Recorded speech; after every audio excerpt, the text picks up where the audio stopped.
Hello everyone, प्रणाम, नमस्ते, राधे राधे आप सभी को। सुबह आद्या ने गाने सुनते हुए नाश्ता किया था। उसे पहाड़ी गाने बहुत पसंद आते हैं। उसके बाद उसने फिर दादू से वीडियो कॉल पे बात करी थी और फिर वो बाहर वाइपर चला रही थी, जैसे सारा काम वही करेगी। फिर थोड़ी देर टैडीज़ के साथ खेला अपना, उनसे बातें कर रही थी, उनके साथ खेल रही थी।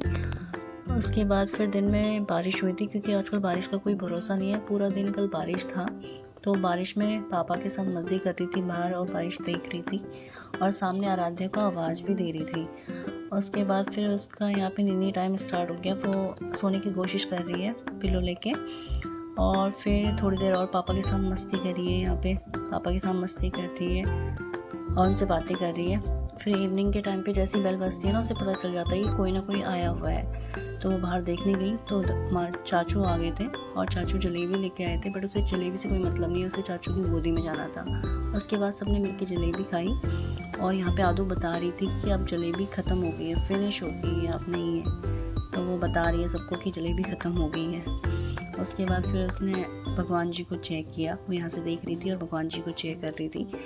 और उसके बाद फिर इवनिंग में वो स्लीपर पहन के बाहर घूम रही थी।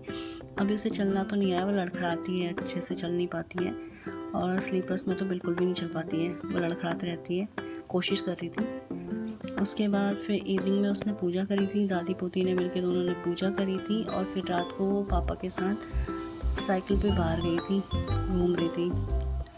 अगर आपको वीडियो पसंद आती है तो प्लीज़ लाइक कीजिएगा, सब्सक्राइब ज़रूर कीजिएगा। Thank you so much.